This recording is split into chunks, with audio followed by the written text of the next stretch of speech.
Sound quality okay? All right. So I Sound good, just Dave. thanks, Erica. I appreciate it. Before we get started, and I have the honor and privilege of announcing and sharing with you our guest for today.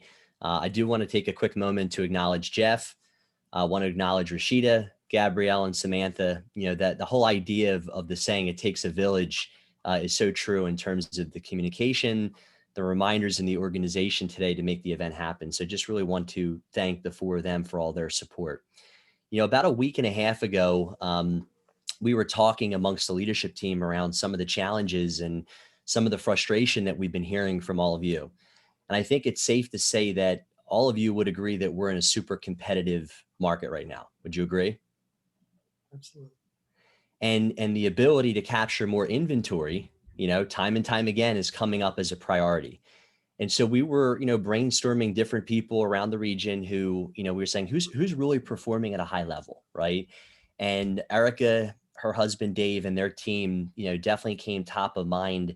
And I know a lot of you had probably saw the announcement, which she came on board with KW Mainline in February, and we're really honored to have Erica part of the KW family. We really are. Erica and her team sold over $100 million worth of real estate in 2020, which in itself is absolutely incredible. She was featured in KW's Outfront magazine, another amazing accomplishment. And yet, despite all these numbers and all this tremendous success, what I admire most about her and her team is their reputation. I had a chance to talk to a couple different people and said, "Hey, did you know Erica's going to be here with us on Friday?" And here were the three responses that came about. Number one, some folks said, "Hey, I'm doing a deal with her right now." Surprise, surprise, right? With that volume, she runs into a lot of people. A lot of other people said, "Hey, I did a deal with her in the past and they were absolutely great to work with." And then the third response that I kept getting time and time again was, "She's awesome. She really is." And so it really is a great pleasure that we have the opportunity to welcome Erica Deuschle. So Erica, welcome. Thanks for joining us. Thank you so much. An honor. Yeah. So I Thank know you. you had mentioned that the transition has been going well for you and your team. Absolutely. It was obviously a huge decision. I was at one and only place for 12 years, but it felt like it was time to do something. Um, and in my opinion, it was just the writing was on the wall with where I should go. I wore red for all of you today. um, but once I really learned more, it's just the perfect fit. Honestly, it's the perfect fit for who I am as a person and kind of what my vision is and what I think the future looks like in real estate. Yeah. And it's amazing too, because even just this past week, we're seeing how things are changing and, how a lot of disruptors are out there, trying to change the dynamics of the real estate business. And I know you had mentioned you saw some of the writing on the wall. What were some of the things that prompted your transition to Keller Williams? I mean, to be frank, I think, you know, Compass coming into town, right? Um, I think that they kind of did what they set out to do as far as gaining their market share. The company that I was at, we lost a lot of really good agents there. But for me, um, that wasn't an option because I always want to be a standout agent. And I think that Keller is the perfect place to be able to do that. I think certain companies want you to conform to their mold. Keller is the total opposite. I've gotten more notoriety in the last month of being at Keller than I've gotten in my entire career. And I really mean that. Um, and I think it's just such a different way. And it's just such a company that's all about sharing and collaborating. And I'm not used to that. So this is a learning curve for me. Um, but it does feel like family. It's very different. So um, some of the changes that we're seeing is certain companies moving around and kind of getting more market share. I think the industry is going to change. I think we're going to see other brokerages doing things differently, like the Redfin, and I think Zillow is going to come into play at some point in time. So I wanted to be somewhere that was more forward thinking, that I would have more flexibility with how I run my business in the future, and just being with a company that has the reputation. I mean, you know, and just the presence. And we do have the presence, and I can't wait to make it even more. Yeah. I can't wait to help build it even more. It's so nice to hear you When say that. I put my mind to something, well, I'm behind it now. So, and I feel great about that. Thank you for sharing that, Erica. And, I had a Beth Sandberg made a comment in the chat box saying that when you transitioned over, that's called celebrity status, that you achieved. So, so thank you, Beth. And it is true. I mean, the market and the environment is changing a lot. And I think one of the things we realized too in 2020 is that, we had to pivot, right, as real estate agents. And that was so key. And I was amazed at how resilient our people have been in adapting during a pandemic and then having record years. So it's really exciting. Right. It really is. So I'm going to ask you a question that's a little bit different here. When you were younger, what was your dream job? I wanted to be Oprah. Really? Yeah. Okay. I came home from school, 8, 9, 10 years old, and would put on Oprah. And I went to college. I have a broadcast degree.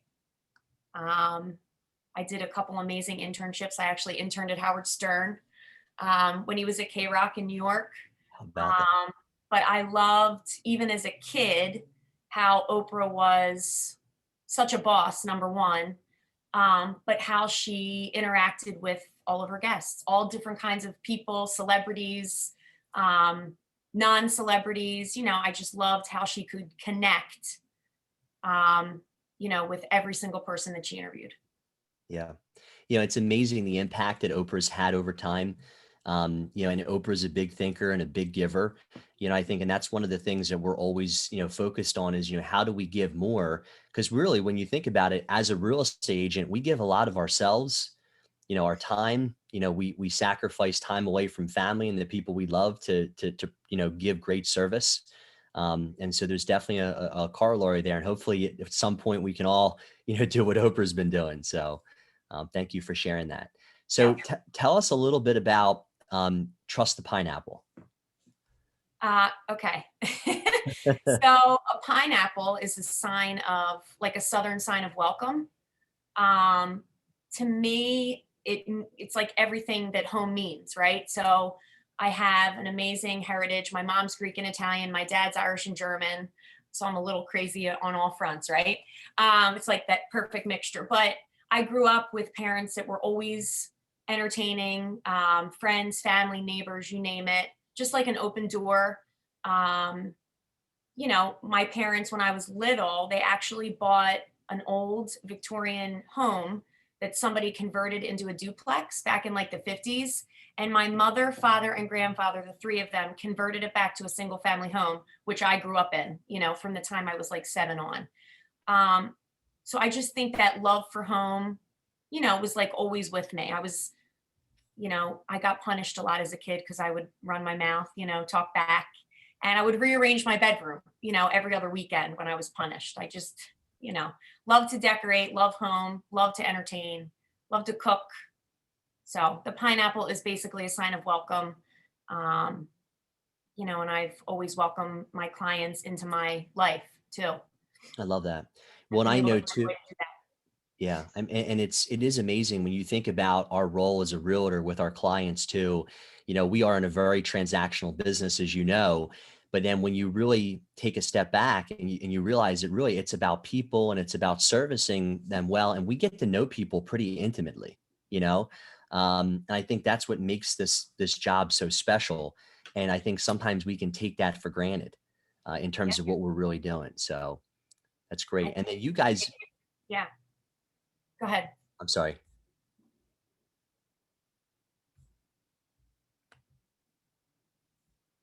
Go ahead, Dave. Okay. Jeff had, I guess, changed the screens around on me, so it threw me for a loop. It was a struggle for everybody to see you all. I thought I would spotlight you guys because you're the best. So there you go. Thank you, Jeff. So while we're going to take a quick break here and I wanted to go through like a couple questions. And I know our guests, normally we throw everything at you and then we ask the questions at the end. Jeff and I thought it would be nice to kind of break it a little bit and give you the opportunity to ask Erica some questions based on, what she shared so far. Dave, nothing's come up in the chat just yet, but if anybody had a question really quickly, it looks like Caleb, you just unmuted. Caleb, do you have a question? I always have a question. So Erica, welcome. We're super pumped to have you at our company. And what are you doing to get listings right now? Like, this is the question. Like, so I'm a team leader. I coach my agents to help grow their businesses, and people are getting run ragged by working with tons and tons of buyers and getting bid out on all of these houses. And, we need to control the inventory, right? So like, what are some things that you're doing to make sure that you're keeping your listing pipeline full? Yep. So I feel like it's a little bit of a transition time right now, coming off of the holidays, starting the new year. COVID still obviously being a prevalent, thing going on. I would say I have about 30 listing contracts that are signed. The way that I'm getting them signed and getting my clients to commit is by explaining to them how we're going to manage their needs, right? So they're afraid because they don't know where they're going to go. But the beauty of being a seller right now is they're going to have that leverage. So they're going to be able to do a quicker closing with a rent back so they can stay in their home and not have to move twice. Having conversations with people about maybe they can stay with family just for that bridge period of time, right? Until we can find what they're looking for on the other end. I think being an educator and showing them the numbers, right? So this is what your house would have sold for in 2018, and this is what we're able to sell it for now. Is that amount of money worth having you, take that leap? And most of the time the answer is yes. It's a process. It's a process. And my conversation with the client has changed a lot, 2020 till now. But I think it's just about that education piece, being uplifting and being positive. Our real estate market is thriving. So despite what the national news says, or, even local news, the real estate market's thriving. And I think you always have to have that positivity when you are client facing. Hi, Erica. Hi. See you. It's Greg. Hi. Hi. Hi. I had a question. Where do you see your business in the next 5 years with everything shifting so much? Technology being a big piece of it. Yep. Where do you see your individual business, your team, and everything in the next 5 years? And the second part of that is, where do you want to be versus where you see your team going? So I am a naturally competitive person, but I compete with myself. So for me, I've joined KW. So now I feel responsible for continuing my path of success, right? So every year I've done X amount more. In 2019, we did 89 million. In 2020, we did 104. So what do you think my goal would be, right? My goal on paper is probably 125 for 2021. But in my heart and my brain, it's really like 135 or 140. So I want to continue to grow. I want to continue to grow and nurture my team, because as we've gotten busier, up until 2021, the bulk of our business was my husband and I. Out of the 104 million in 2020, I think like 79 or 80 of it was Dave and I. Now is the time where I want to see my team members grow and thrive. And we're now passing things off to them because we have to. So I just want to see everybody on the team grow, and in turn us grow together. What was the second part of your question, Greg? Well, the second thing is, just because you're a forward thinker, and it was, where do you want your business to go? Right. And based on everything and being so competitive and all this technology, where do you see it going? There's where we want to be and where we see it going, and try to tie those two together. I I think that this business always throws us curveballs. As long as I've been doing this 12 years full time, my heart has been in it since the second I got my real estate license. Right now, the curveballs are bigger than ever before, right? There's all this noise everywhere we look. Zillow bought showing time, everyone's freaking out, okay? We have to stay laser focused on what we can manage, what we can control, what we can maintain. And we have to work really hard to not let all that outside noise get in the way of our goals. The goal is the client. My goal every day when I wake up is first and foremost my children. Where are they going? What are we doing today? Am I a good enough mother today? Right?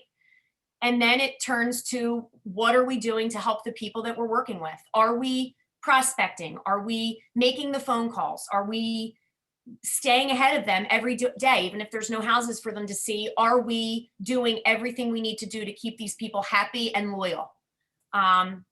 So I think that that's really important. But I think just keeping that laser focus until we need to pivot, plug away. You have to just plug away. We're going to have to pivot just like we did during COVID. I'm not really a technology human. I'm not. I don't love it. I'm a face-to-face.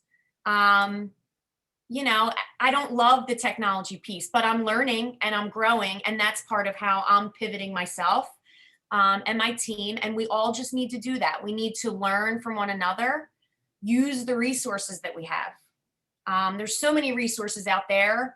We need to use them. And I think that's how we'll stay ahead. And I have no doubt that myself and my team will continue to grow. If you want to work, there's work. You just have to put your mind to it, think outside the box. I hope that answers your question. No, it did. Thank you, Erica. It's good to see you. Thank you. Yeah. And it is Dave, we've actually gotten a lot of good questions in the chat, which is fantastic. And I just wanted to let those people know I am keeping all of them on a list over here, but I think that was a really good transition to the next section and questions that Dave had. But we will address all of those questions. So I didn't want you to think we were ignoring you. Yeah. So David, it's all you. Thank you, Jeff. Appreciate that. Good questions from Caleb and Greg. It is interesting because that is, Erica, the thing, you talk about focusing on what you can control versus what you can't. And my coach always said that real estate is simple. It's just not easy some days. You have to follow the same process, and he or she who masters that repetitious boredom sometimes will definitely see the fruits of that labor. Now, with the growth that you're talking about, it's amazing. You have kept your business very lean and mean, with you, Dave, and the growth of your team. And it sounds like you're going to be making that, and you have made that transition from being, an incredible salesperson to now focusing as a business owner. How are you making that transition currently within your business? So I still consider myself like green in the business. And this is maybe a character flaw, or maybe it's not, right? I still am like, oh, wow, like I guess we're really doing a great job, or I've really built this thing. And so I think I have to sit back and kind of evaluate what we're doing every day. But my answer is like, I'm still learning what being a business owner means. I think I'm still learning every day. But I think, bringing my husband in, Dave's been with me, I think it was 5 years actually in September. He's been with me 5 years full time. So he was my first team member. And then starting to grow the team. But I think my vision is growing my team. As a business owner, I want to grow my team. I want to grow my team so that they can help me with my business and my clientele. That, I'll be honest, was a very hard thing for me to do for a while. I get calls every single day and emails and Facebook messages from people that want to work with me, that think that they're going to get me, because that's how I grew my business. It's a referral-based business. And that's been a lot of work. I never really done much advertising. So that's been a learning curve and a growth piece for me, is to how do I implement my team to continue the growth, but to help service the client. And because we've grown so much, that is what's going to be best for the client. So I'm still fine-tuning that and figuring out how to offload. Yeah. Yeah. I hope Well, that I think helps. that's always ongoing. Like that's a part of of enjoying the journey of real estate, is just getting things done and then failing forward and then falling back and then breaking it up and Right. then building it. It's constant reevaluation every Yeah, day. yeah. And I think too, we've learned over time that, people get very attached to you because of who you are and what you represent. And then helping people understand that it's not necessarily just always about Erica, but the values and the service that you represent and deliver on. In a beautiful way, COVID has brought so many facts to the forefront. You know, we don't have time. You don't have time to wait for just Erica or Dave to show you a house. If you want to see a house, my team's going to be involved. If you want to get in something within an hour, we will make it happen, but you have to be flexible as the client. But COVID has made people, I think, naturally more flexible. So I think it's all about like setting the parameters early on. We do a buyer consult with every buyer before we take them out. We want to know what their sweet spot is in price so they can offer, 40 grand over the ask minimum. Just kidding. Not kidding. But we're very efficient. So we don't want to waste time. We want to get to the nitty gritty. But it's all in the presentation, which I'm learning and I'm fine tuning. I am proud of my team members, how they've really stepped up their game in 2020. They became more available, and just offloading to them and knowing that they have the same values that I do. Just honesty, integrity, always doing the right thing. So I think continuing to grow my team with people that I trust is the key. It's amazing too, the most basic principles that we learned as kids, doing right by people, being nice, being respectful. It's funny how those things end up being some of the best business attributes that we can have, Absolutely. To having a big business and a big life. So Absolutely. you obviously haven't been in the business a very long time, right? You've had this amazing ramp up of growth in a very short period of time. What do you attribute that incredible growth to? The honest answer is my husband. Um, I mean, it's the truth. Dave came on board. I was maybe doing like, I don't even know, 25 million on my own. I had two little boys and then I had my daughter. I was pregnant with my daughter and I was just so busy and I didn't have an assistant. Maybe we'll get to that later, but just doing so much on my own. So Dave came on board. I was like driving around with random folders in my car and I had like a book, for my calendar and my notes and just completely antiquated. Dave is very systematic. He's very different than me. So he was able to come in and put all these systems in place, filing system that I never had before. And I really think that Dave was my secret weapon. He got in at the perfect time. Like my reputation had kind of taken off, right? And I had this unbelievable base of referral business that I took, that I was building for 7 years before he joined me. But I think him coming in when he did, I think that like sealed the deal. So it sounds like Dave's skill set is different than your skill set, and yet the both of you are complementing each other and kind of enhancing the business. Absolutely. I'm an out front kind of person. I love to be with people. I'm creative. I'm good at, like thinking outside the box in everything that I do. Dave is different. Dave is, again, very systematic. He kind of looks at the here and now and how do we manage this? And I kind of look at the big picture.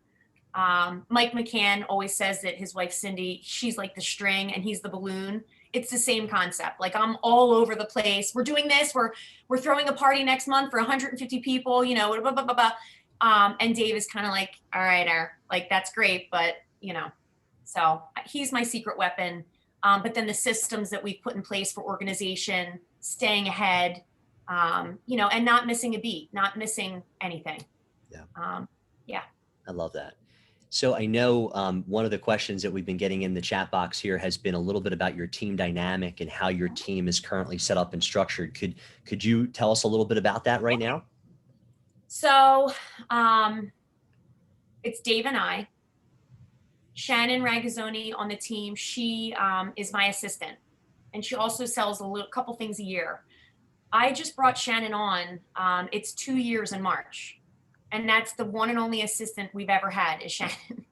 The beauty of Shannon is she had 25 years of title experience with Trident. And she was also a friend. So her coming in was like the perfect, perfect storm.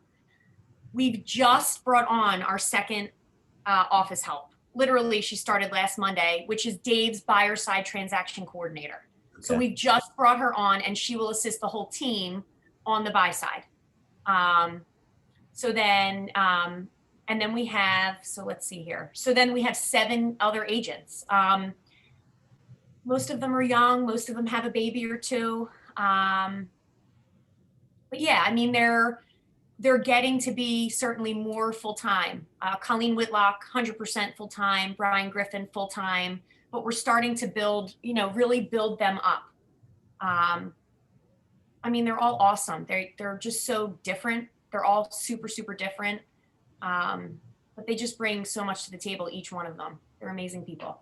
And that's the beauty of the team, all the different personalities that can come in and out of the team. Absolutely. The way we use our team right now, we pass leads to them. We are integrating them with our buyers as much as possible.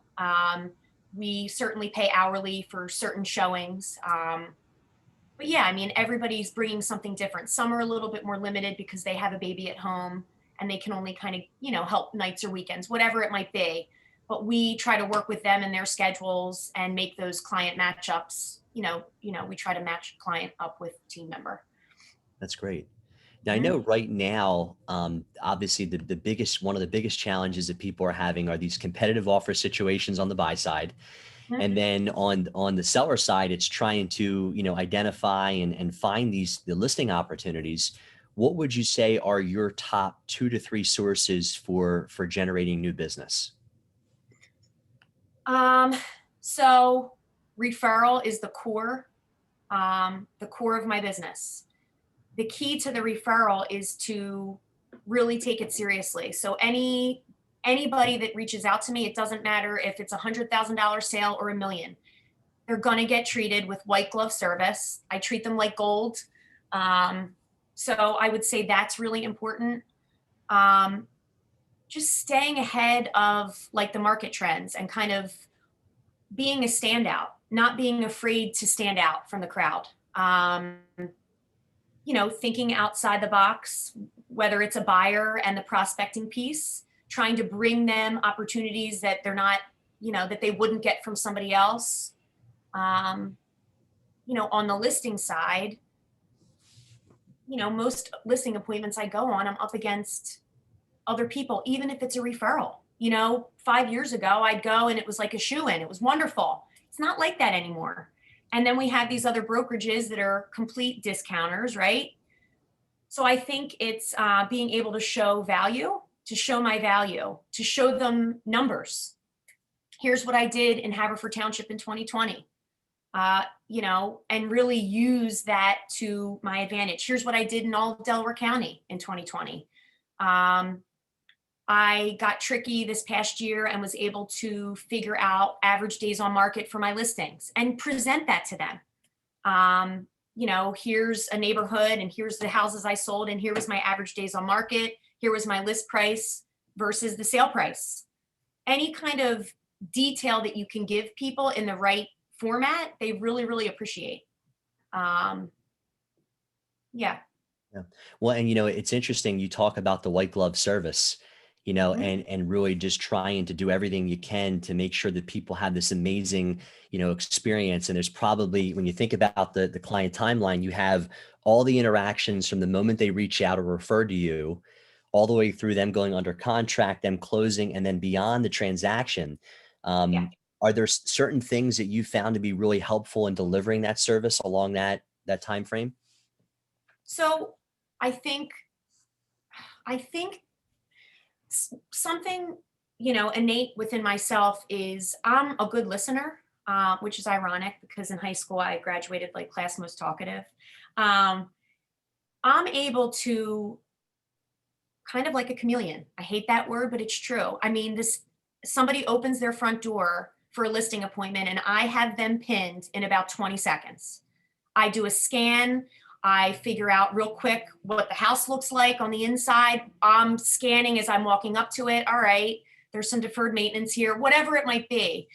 I'm able to figure out kind of who they are very quickly. And then I'm able to tailor my approach from like the second I walk in the door. I don't have a listing presentation. So many people, my team, I go on listing appointments with them sometimes, and there's really no presentation because I've always believed that like if you listen, these people are going to tell you exactly what they need from you. You're going to be able to figure out, are they interviewing other people? I'm always looking like, is there a folder? Is there another folder? Right.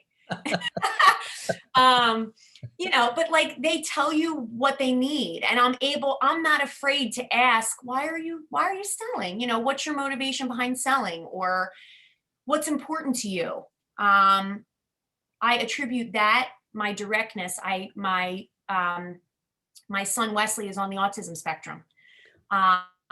And when he was young, a toddler, we went through hell trying to figure out, why is this child different? Why isn't he like his older brother? Whatever it was, dealing with that made me grow so much as a business owner, as a woman, a mother, a business owner. It just kind of opened my eyes. People just want what they want, and they want to know how you're going to help them achieve it. So I think that's key. I think learning what they need and showing them how you're going to make it happen. Yeah. Well, and you have this nice, confident, friendly, genuine way about you. And I think people want someone who's going to be very real and genuine when they do business with them. And what I'm also hearing too is that you're asking good questions, and then you're paying really close attention to what they're saying and how they're saying it to maybe really understand their goals and maybe some of their pain points. You have to be able to run the show. I always tell my clients early on, if you listen to me, things are going to go great. And I'm not afraid to say that. But I don't say it in a rude way. I say it in a loving way. I mean, you brought me out here for a reason. I know you're interviewing these 3 other people. I know you're talking to Hauser, whatever you're doing. Here is what I promise you I'm going to bring to the table. The beauty of making that promise and keeping the promise is the joy and the happiness and the loyalty that comes after the fact. When you make a promise and you stay ahead of the curve and ahead of your game, right? I try to answer people's questions before they ask them. When a client asks me a question, it makes me feel that I didn't project and I didn't do what I was supposed to do. And that's all a part of efficiency. I have to be efficient with the level of business we're doing. I have to nip things in the bud before they become an issue, right? I have to be an educator. I have to tell them what to expect. So I pride myself, no matter how busy we've gotten, that is my core. My core is the true service and knocking people's socks off. There's no secret to that. I don't care how busy I am. I don't care what my paycheck looks like. I don't care. If I can't service and knock their socks off, then it's, then I shouldn't be doing it. I love that. So I believe that. Yeah, you have this strong commitment to that promise and of great service to them and in honoring your word. And I really do. Yeah. Because I come from such a place of gratitude. Like, to me, it's not, all right, if I get this listing, I'll make X amount of money. I never looked at this like that, ever. Even when the first summer that I got my license, I quit a full-time job. Dave was landscaping with my brother. We had to charge groceries on a credit card. Wyatt my oldest son was like 3 months old when I got my license. We came from nothing. We had a mortgage. But even then, I knew that I had to let my ethics and my will to help people override any kind of financial gain, or, that's kind of where I'm coming from. So to this day, I could go on a listing appointment for $150,000, and I am so grateful to be there. I love it. And I think when you come from that gratitude, you just keep wanting to help people.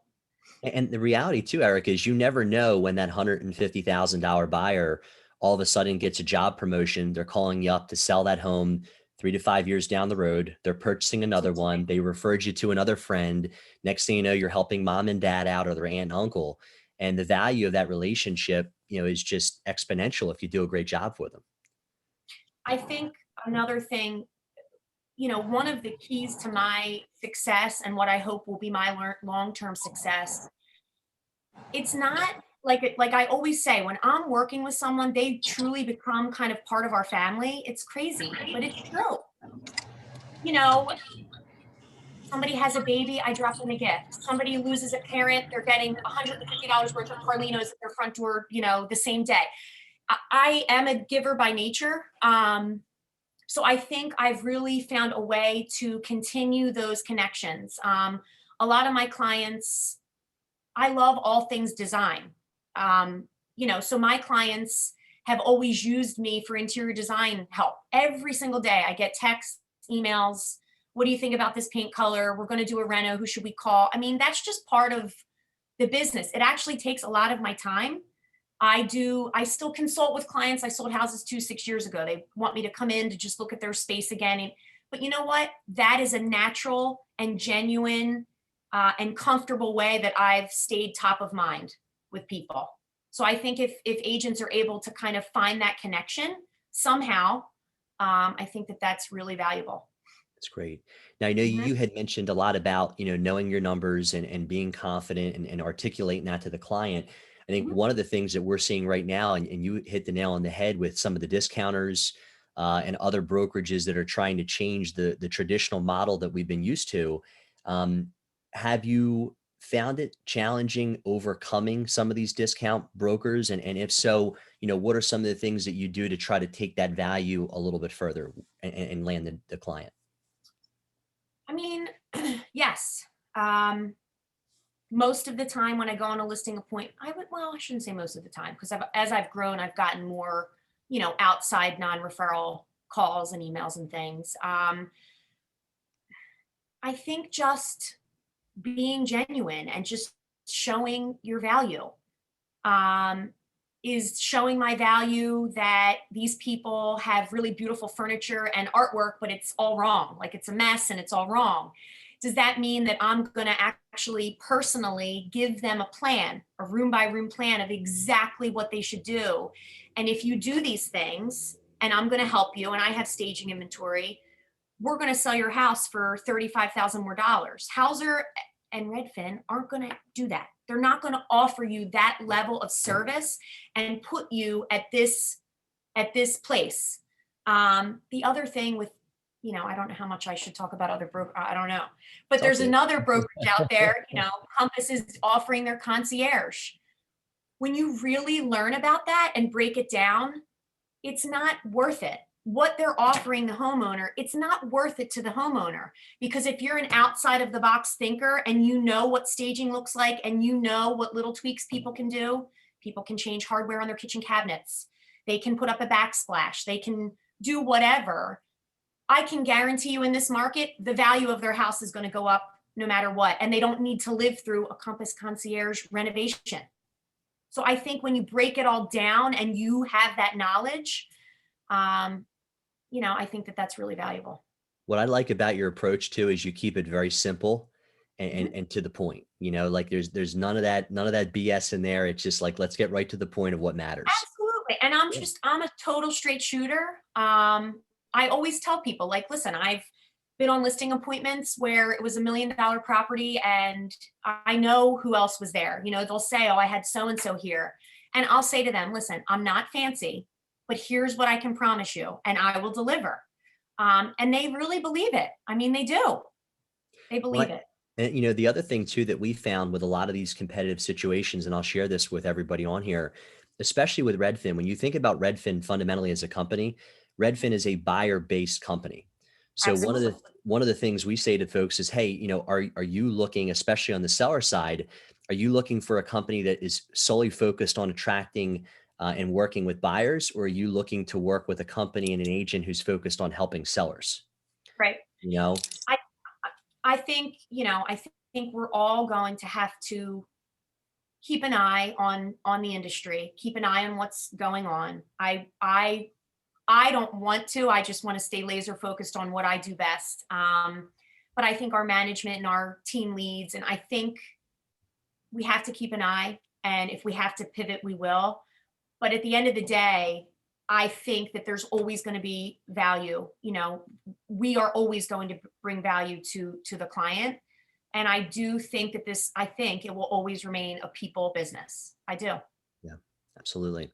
And I know I you do. you've kind of given us a hint to this, but I'm gonna ask this question anyway, just to kind of see if there's anything else that stands out top of mind for you. And was this idea about excitement? You have a lot of energy and a lot of excitement about the real estate business. You've been doing this now for a little over 12 years. 12 years. Yep. 12 years. Almost. I think it's 12 years in March, actually. Okay. And Yeah. so, what is it that keeps you so motivated? I know you talked about your clients and the energy and stuff, but this is a tough job, and it's exhausting some days. And you're a mom, you're a wife. Like, how do you balance all that? I think I can manage a lot at one time.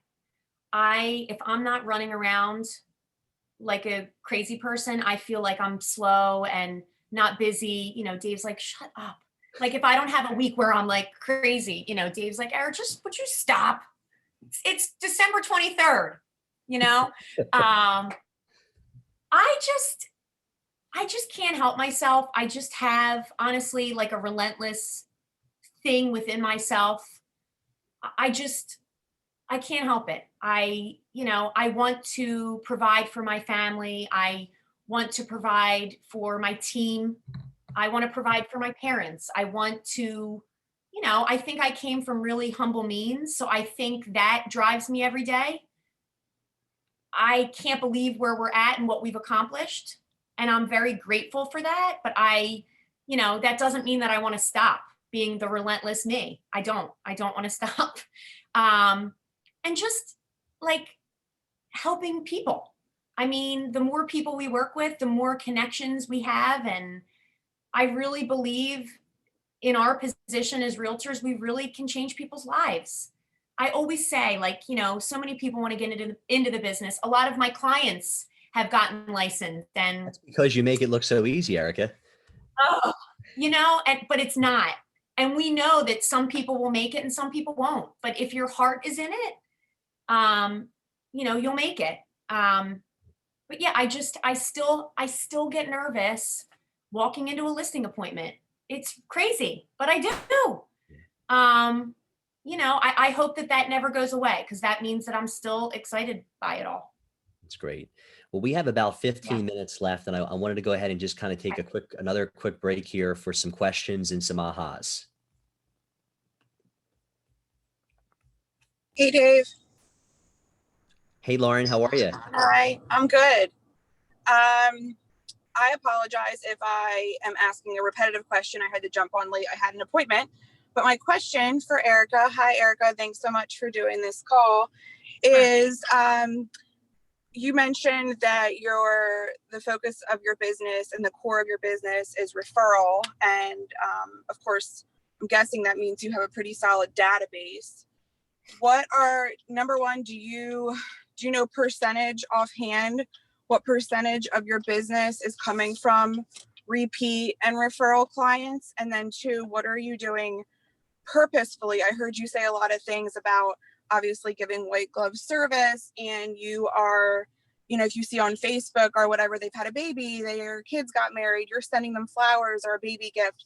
But what are you doing purposefully that's like systematized to be so great at getting referrals and repeat business? So you all might be scared by this answer. I've just implemented a CRM. I never used one before, ever. That's an honest to God answer. So Okay.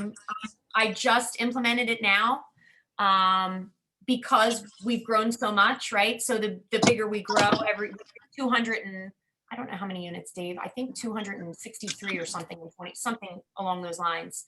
So the more that we do every year, I think naturally my touch is going to be, it's going to be harder to touch. So the CRM is key, which we know, but we've just implemented it. That's Honest incredible. answer. Imagine what you'll do now that you have one. I know. We made our KW transition and they were like, what? Like they saw what we were doing and they were like, oh my gosh, like this is crazy. But that's my honest answer. Great. So what would you say would be your number 2 source of business? I know, like, not just for you personally, but for all the agents collaboratively on your team. Sure. I think just getting out there. So obviously the referral piece, but I've always been really good about being out in the community, sponsoring everything that I can, my pineapple on the back of every t-shirt, even, you know, not even just in my township, wherever I can sponsor, donating, being in a football booklet, you know, Friday night football game, whatever it is, just getting out there. And Cool. it's an investment, you know, that's an investment.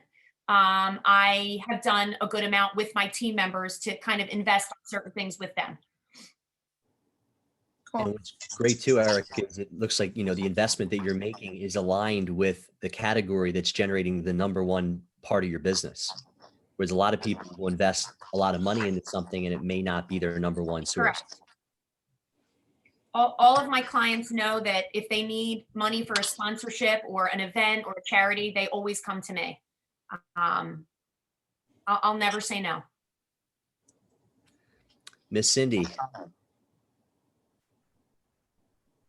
There we go. Hi, Erica.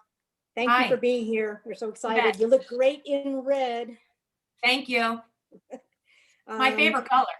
Oh, awesome. That's really, really Always good. has Do you, my question is, do you have a business coach or a life coach? Never had a coach. Are you going to be getting a coach? Maybe, probably. I think I should. That's great. My never had a mentor really. My manager, Judy Getson, was always available for me when I got into the business. I couldn't afford basically to pay a cut of my commission to a designated mentor. So Judy she always helped me. She would take my calls at 11 o'clock at night, whatever it was. So I attribute a lot of my success to her and how, you know, she just always believed in me and she said, you're different, you know, just be you. So I attribute a lot of my success to her. That's great. Thank you. Yeah. Erica, Mike Coleman had a question around, I guess, the logo and your team branding and so forth. And he said he noticed that you have the words "and company" and real estate teams. Was there a strategy behind that as far as expansion or trying to get around some of the naming rules that we have here in PA? Yeah, not really. I didn't really like the Deuschle team. I don't know. I wanted it to sound a little bit different.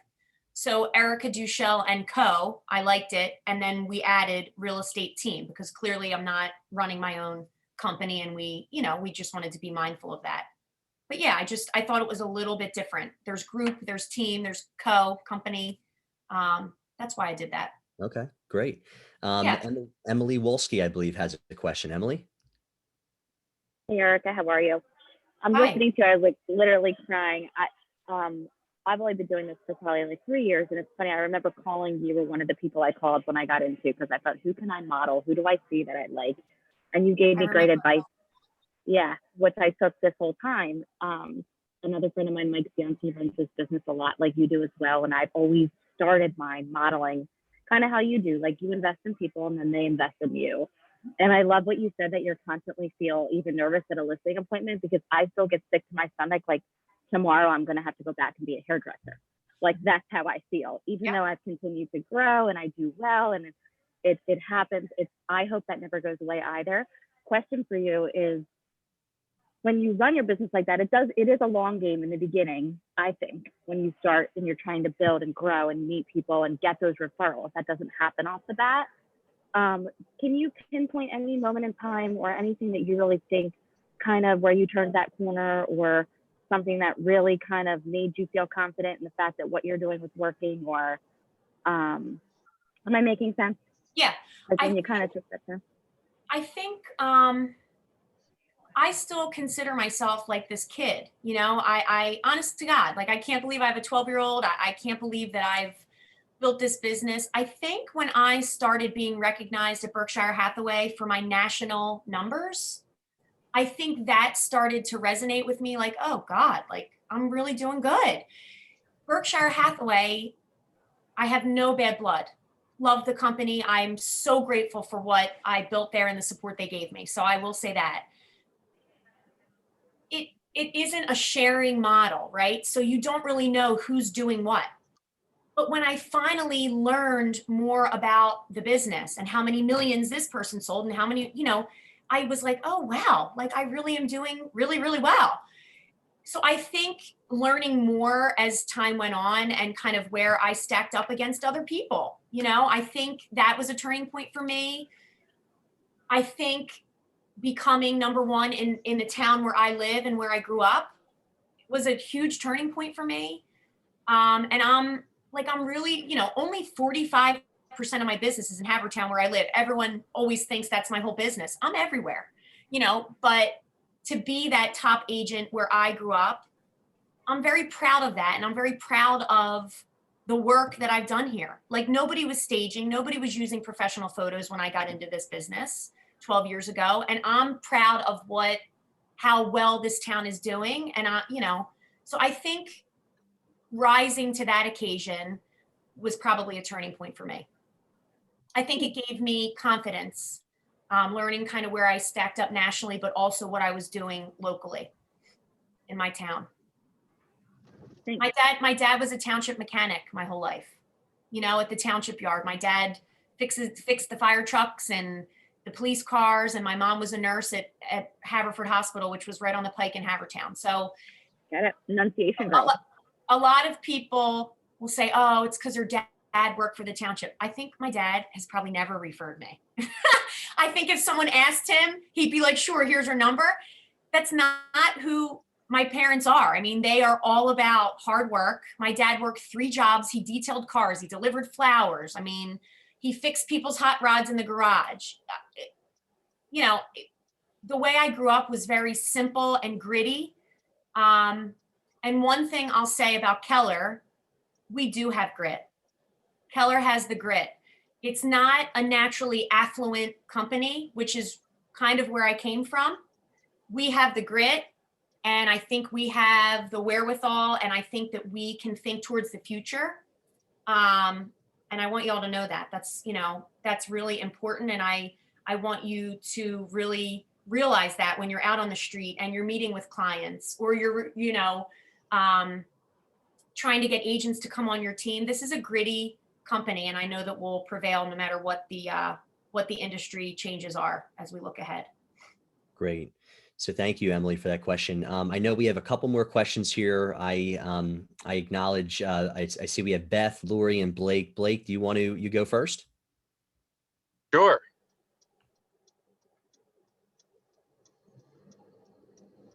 All you, Blake. Am I good? Am I live? You are live. All right, Erica, how you doing? Thank you so much for presenting us with all of your information. You bet. So I'm 23 and I've been in the industry for about 3 years. Mm-hmm. And I just joined with KW Devin Wayne on with Dave Batty, and I'm looking at creating a team. And my question for you is, when you're creating a team and bringing people in, what is it that you look for in an agent, you know, to be productive? And what do you do as a team lead to help, you know, have them create success in their career? I think the first bit of advice, which you may not want to hear, but I think you need to have a really strong foundation to build a really strong team. I think that as the lead agent, you need to have a nice, solid foundation. And once you have that, I think people will naturally want to come and work with you. The value that I bring to my team is really good clientele that really need help, that need to be serviced. And as we grow, that's kind of my value proposition to them. I pay them very, very well. You know, I'm very fair. And they're very loyal. You know, they're family. My team is my family. It's just an extension of my family. So I think just incorporating them as much as possible, sharing my business with them and sharing what I do with them. My team knows how I operate, what I do, what makes me special. So I think being able to, you know, share those things with them is important. I always said, and I could be wrong, most people want to join a team because the team is so busy that the team leader needs help because they're so busy. You don't necessarily want to join a team to help make the team leader money. Does that make sense? Like most people want to join a team because there's excess business and opportunity. Right, right. Not just a So, team leader who's bringing people on to just, you know, make more money. right. So when you're choosing people to bring on your team, is there certain like characteristics or personality traits that you're looking for? That's a great question. I just have to be able to jive with them. I really want them to be excited about being on my team. I want them to feel like it's an amazing opportunity because I know that it's an amazing opportunity for them. I want them to feel that way. Just honesty, integrity, quick response time. You know, I'm quick. If I send you a lead, I want you to call them right away. If that means like pulling the car over, do it. You know, I still do it. So there's no excuses. But basically just responsiveness, good people, good reputation, hard work. Yeah. Awesome. Thank you. You're welcome. Erica, there was a Tom Lally put out there that we should get a bumper sticker made that says Keller has the grit. We So do. you may have started a trend there. And it's interesting too, because locally and even across the country, we haven't done a very good job of telling our story. Our luxury division sold more, you know, high priced homes across the country. I think we had like $35 billion worth of sales through the KW luxury division in 2020. So it's interesting. We have to tell the story better. I agree. We're going to continue to grow. I'm determined. I'm determined to continue to grow the mainline office, certainly.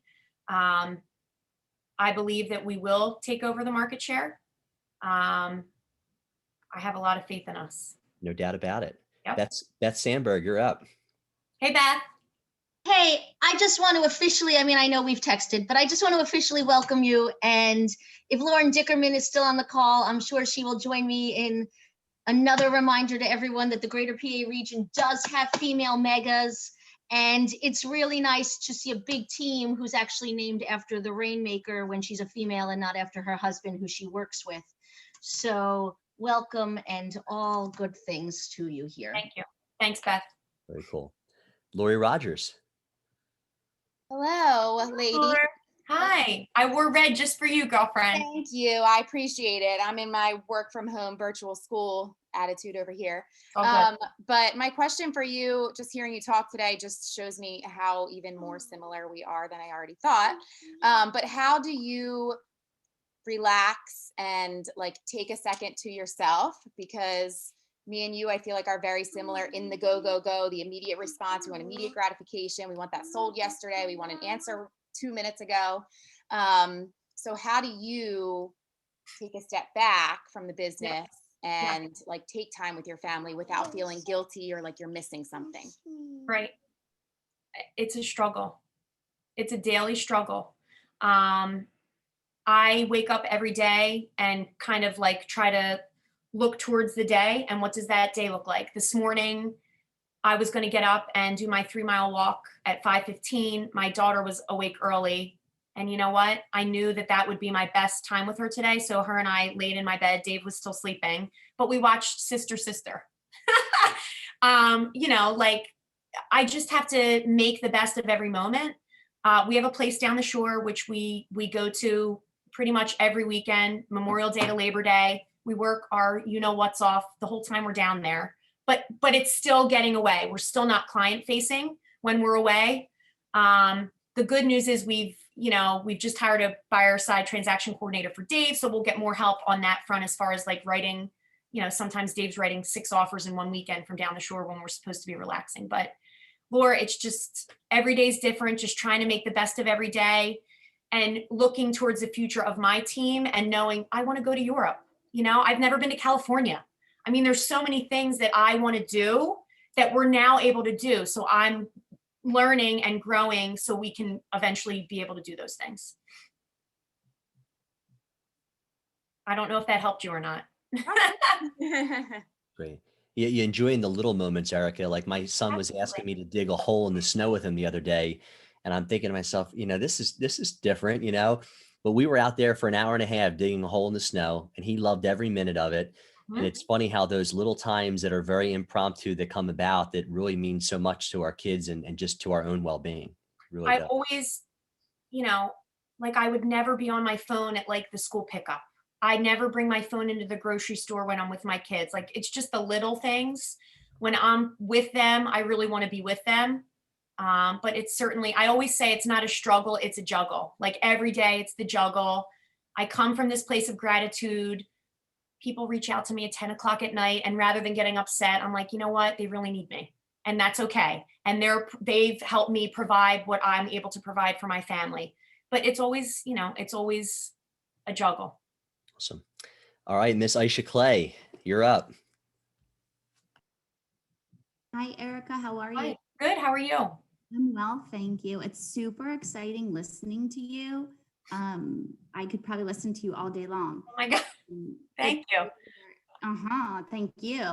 It's clear that you are like an extreme passionate professional and super humble, which is such an awesome combination to have. Welcome to KW. Thank you. And I'm thinking like with this, you know, huge change for your team. I don't know where you go with all the business that you're doing, like what's up from there, but I'm sure you're going to still make that happen.